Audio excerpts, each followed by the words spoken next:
क्या आप केमिस्ट्री के स्टूडेंट हैं या फिर किसी यूनिवर्सिटी में मेडिकल कॉलेज एप्टीट्यूड टेस्ट या फिर इंजीनियरिंग कॉलेज एप्टीट्यूड टेस्ट की तैयारी कर रहे हैं और आपको कॉन्सेप्ट ऑफ मोल या एवोगाड्रो बहुत ज़्यादा तंग करता है, तो welcome to the Sindh board lectures by Sanjay Om in chemistry. आज हम डिस्कस करने वाले हैं कि क्या है कॉन्सेप्ट मोल का और क्या होता है एवोगाड्रोज नंबर। तो एक सिंपल सी एग्जांपल से स्टार्ट करते हैं। ये आम सी एग्जांपल जैसे कि 1 डज़न जिसे हम आम अल्फाज में 1 दर्जन कह रहे होते हैं। तो 1 दर्जन आपके माइंड में आते ही एक चीज़ आ जाती है कि 1 दर्जन का मतलब है 12 पीसेज या फिर 12 यूनिट्स। ठीक है, इसी तरीके से अगर एक और एग्जांपल दूं तो हम जब पेयर्स की बात करते हैं 1 पेयर, तो 1 pair is equals to 2 pieces या फिर 2 यूनिट्स। इसी तरीके से जब आप किसी भी एटम के अंदर उसके पार्टिकल्स को डिस्कस करेंगे कि एक एटम के अंदर जो छोटे छोटे ज़रे हैं वो कितने होते हैं, अगर उनको आप काउंट करने बैठेंगे तो it's impossible to count these particles. ठीक है, ये आपके लिए इम्पॉसिबल है। इसके लिए बहुत ही ज़्यादा मॉडर्न टेक्नोलॉजीज़ या मॉडर्न एक्सपेरिमेंटल मेथड्स यूज़ होते हैं इन पार्टिकल्स को फाइंड करने के लिए। लेकिन आप तो अब बैठ के आप एक नॉर्मल स्टूडेंट होकर तो पार्टिकल्स को फाइंड नहीं करोगे, तो उसके लिए साइंटिस्ट ने आपको एक कांस्टेंट पार्टिकल्स की क्वांटिटी दे दी है, जो दी है 6.02 एक्सपोनेंट 10⁻³ पार्टिकल्स।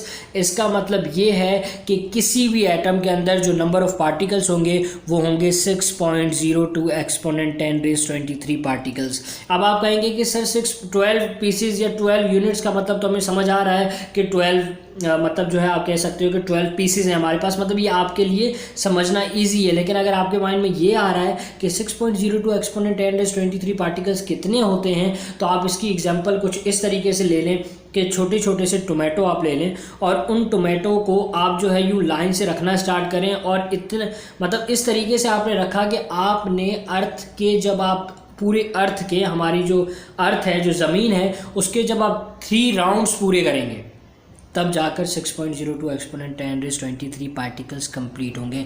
या वो टोमेटोज़ की 3 लाइंस आप जो है या 3 टर्न्स जब अर्थ के अराउंड करेंगे तो फिर वो होते हैं आपके 6.02 एक्सपोनेंट 10⁻³ पार्टिकल्स। अब आप खुद सोचें, क्या इज़ इट पॉसिबल कि एक आम सा शख्स या एक स्टूडेंट जो है वो 6.02 एक्सपोनेंट 10⁻³ पार्टिकल्स को एक छोटे से एटम्स के अंदर काउंट करेगा? नहीं। तो इसीलिए एक कांस्टेंट नंबर दिया गया, एक कांस्टेंट पार्टिकल्स दिए गए कि किसी भी एटम के अंदर, किसी भी मॉलिक्यूल के अंदर या किसी भी फॉर्मूला के अंदर आपके पास जो कांस्टेंट पार्टिकल्स होंगे वो होंगे 6.02 एक्सपोनेंट 10⁻³ पार्टिकल्स। और इनको हम कहते हैं एवोगाड्रोज नंबर। ये जो पार्टिकल्स हैं इन पार्टिकल्स को हम क्या कहते हैं? Avogadro's number. और इससे हम डोनेट करते हैं या फिर लिखते हैं NA से। N कैपिटल है और इस A जो है वो भी कैपिटल है, लेकिन वो नीचे जिस तरह पावर हम लिखते हैं इस तरीके से हम छोटा सा A लिखेंगे लेकिन कैपिटल में। तो जो 1 मोल होता है, अब हम आते हैं, ये तो था एवोगाड्रोज। अब आते हैं व्हाट इज़ मोल, क्या है मोल। जिस तरीके से हमारे पास, जिस तरीके से मैंने आपको कॉन्सेप्ट दिया था कि हमारे पास डिफरेंट यूनिट्स हैं किसी चीज़ को डिफ़ाइन करने के, प्रॉपर तरीके से डिफ़ाइन करने के हमारे पास एक सिंपल यूनिट्स मौजूद है। तो उस यूनिट्स के थ्रू बता रहे होते हैं कि हाँ इसका मास क्या है, इसकी लेंथ क्या है या फिर टाइम क्या है, डिफरेंट यूनिट्स के थ्रू हम बता रहे होते हैं।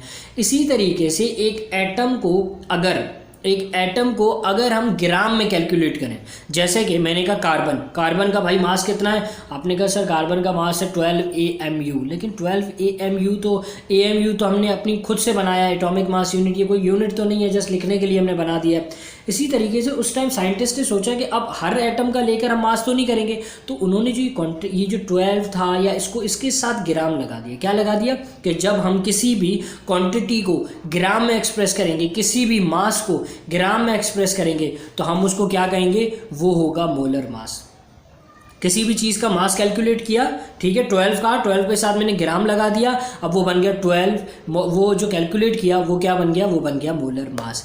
इसी तरीके से जो मोल है, वो मोल क्या है कि किसी एटम के मास को आप ग्राम में कैलकुलेट करें, द ग्राम एटॉमिक मास। किसी मॉलिक्यूल के मास को आप ग्राम में कैलकुलेट करें, द ग्राम मॉलिकुलर मास। और इसी तरीके से किसी फॉर्मूले के मास को आप ग्राम में कैलकुलेट करें, the gram formula mass of any substance. वो सब्सटेंस क्या हो सकते हैं, वो एटम, जिस तरह gram atomic mass, molecule gram molecular mass, and ion is gram formula जो आयंस है आपके पास, that is gram formula mass. तो ये 3 जो सब्सटेंसेज हैं हमारे पास, इनके अंदर जो पार्टिकल्स हैं वो होते हैं 6.02 एक्सपोनेंट 10⁻23 और जब आप इनको एक्सप्रेस करते हैं ग्राम में तो आप उनको मोल कह रहे होते हैं और जब उनकी कैलकुलेशंस करते हैं तो आप उसे मोलर मास कह रहे होते हैं। अगर हम मोल की डेफिनेशंस तो हमने देख ली, अगर हम मोल को देखें कि मोल का क्या फॉर्मूला होता है तो मोल का फॉर्मूला होता है mole is equals to mass divide by atomic mass, molecular mass and formula mass. ये मैंने तीनों को एक साथ लिख दिया क्योंकि कोई भी कंडीशन आ सकती है आपके सामने।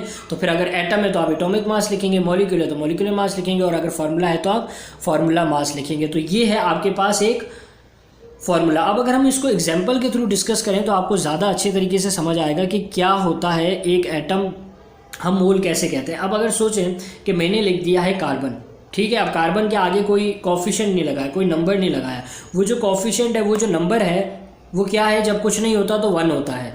तो ये कार्बन क्या है, 1 मोल ऑफ कार्बन है। अब एक कार्बन का अगर AMU के हिसाब से मास देखें तो होता है 12 AMU और अगर हम उसको ग्राम में लिखते हैं तो बन जाएगा 12 ग्राम। तो it's mean the 1 mole of carbon contain 12 gram which is equal to 6.02 exponent 10⁻23 atoms, क्योंकि हमने कहा हर एक मोल के अंदर 6.02 एक्सपोनेंट 10⁻23 पार्टिकल होंगे 1 मोल के अंदर, ठीक है। फिर हम आते हैं नेक्स्ट पे, देखिए मैग्नीशियम है, मैग्नीशियम का मास ज़्यादा है, कार्बन का डबल है बिल्कुल, 12 AMU है और उसको ग्राम में लिखा तो 24, लेकिन वो है 1 mole of magnesium. So 1 mole of magnesium contains 24 gram of mass and 6.02 exponent 10⁻23 atom. क्यों? क्योंकि पार्टिकल्स जो हैं, ये जो 6.02 एक्सपोनेंट 10⁻23 पार्टिकल्स हैं एटम्स के अंदर, ये किस पे डिपेंड करते हैं, ये डिपेंड करते हैं नंबर ऑफ मोल्स पे। आपके पास जितने मोल्स होंगे उतने पार्टिकल्स होंगे। इसी तरीके से अब हम आ जाते हैं मॉलिक्यूल पे। मॉलिक्यूल क्या है, ऑक्सीजन। ऑक्सीजन का मास है 32 ग्राम, ये 1 मोल है तो इसके अंदर भी इतने ही मॉलिक्यूल्स होंगे। अब ज़रा सा थोड़ा सा कॉम्प्लिकेट करते हैं कि 1 तो बहुत सिंपल हो गया, ज़रा सा कॉम्प्लिकेट करते हैं। अब एक एग्जांपल जो मैंने यहाँ लिखी नहीं है लेकिन मैं बता रहा हूँ, अगर हम एक मॉलिक्यूल H2O की बात करें तो H2O का मास होता है 18 ग्राम, तो 1 mole of H2O contain 6.02 exponent 10⁻23 gram 23 molecules. अगर हम उस H2O को अब डबल कर दें, मतलब 2 मोल कर दें, जैसे आप देख सकते हैं 2 H2O कितने मोल से, 2 मोल ऑफ H2O। अब अगर उसका जो मास है वो 32 ग्राम है तो how many particles in this molecule, हमें ये फाइंड करना है कि कितने मॉलिक्यूल्स के अंदर, इस मॉलिक्यूल के अंदर कितने पार्टिकल्स होंगे। बहुत ही सिंपल है, ये आपके NTS में भी पूछा जाता है। आप किस तरीके से कैलकुलेट करेंगे, सिंपल, जब आपको पार्टिकल्स निकालने होते हैं तो पार्टिकल्स का फॉर्मूला, जब पार्टिकल्स आपने फाइंड करने हो तो आप कैसे करोगे, आप ऐसे करोगे कि मोल को मल्टीप्लाई कर दोगे Na से। आप देखें 2A जो है, H2O जो है, H2O के मोल्स कितने 2, तो मोल की जगह लिख दिया 2। एवोगैड्रोस नंबर कितने होते हैं 6.02 एक्सपोनेंट 10⁻23। जब आपने इसको इससे मल्टीप्लाई किया तो आपका कैलकुलेटर आंसर ये देगा। या फिर आप देखें यहाँ पे जो है ना, नॉर्मली जब आप कैलकुलेट करेंगे तो आपका आंसर आएगा 12.0204 एक्सपोनेंट 10⁻23 मॉलिक्यूल्स, ठीक है, ये आपके पास आएगा। लेकिन अगर इसमें से अगर एक आप 1 जो है पॉइंट जो है वो पहले ले आते हैं तो ये फिर 24 बन जाएगा। दोनों आंसर करेक्ट है, डिपेंड अपन कि आप कैसे रखते हैं, ठीक है। अब ये तो हो गया बिल्कुल सिंपल सी, लेकिन एक सवाल और पूछा जाता है, जस्ट एग्जाम्पल मैं पूछूँ आपसे, आपको मोल ना दूँ, मैं कहूँ 36 gram of H2O contain how many molecules या हाउ मेनी पार्टिकल्स, तो आप अब आपके माइंड में आएगा कि अब तो मोल है ही नहीं, तो कैसे करोगे। जैसे कि मैंने आपको ऊपर बताया, जो फॉर्मूला है मोल का क्या है, mole is equals to mass divide by molecular mass, ठीक है। मॉलिक्यूल H2O की बात कर रहा हूँ, मॉलिक्यूल है, तो अब आपके पास मोल नहीं है, क्या मौजूद है, मास मौजूद है। तो इसका फॉर्मूला कुछ ऐसे बन जाएगा, मतलब हम क्या करेंगे, हम ऊपर लिखेंगे मास और नीचे लिखेंगे मॉलिकुलर मास या एटॉमिक मास या फार्मूला मास, तो हमारे पास नंबर ऑफ मोल्स आ जाएंगे। तो हमने क्या किया, सिंपल, यहाँ देखें, पहले हमने सबसे पहले नंबर ऑफ मोल्स फाइंड किए, तो हमारे पास 36 ग्राम H2O था, 36 ग्राम, ठीक है। तो मास था 36 को ऊपर लिखा, और H2O का जो अपना मॉलिकुलर मास है वो है 18, ये कॉन्स्टेंट होता है, तो 36 डिवाइड बाई 18 आंसर आया 2, ठीक है। 2 आपके पास क्या हो गए, मोल्स आ गए। अब दोबारा जब 6.02 एक्सपोनेंट 10⁻23 करेंगे तो आंसर हमारे पास ये आ जाएगा। तो आई होप कि आपको concept of mole and Avogadro's अच्छे तरीके से समझ आया होगा, क्योंकि ये वो कॉन्सेप्ट है जिसमें हम मजीद अपने न्यूमेरिकल्स भी सॉल्व करेंगे, जो स्टोइचियोमेट्री में बहुत ज़्यादा काम आएगा। और इसी के साथ साथ kindly subscribe my channel and like and share with your friends. Thank you.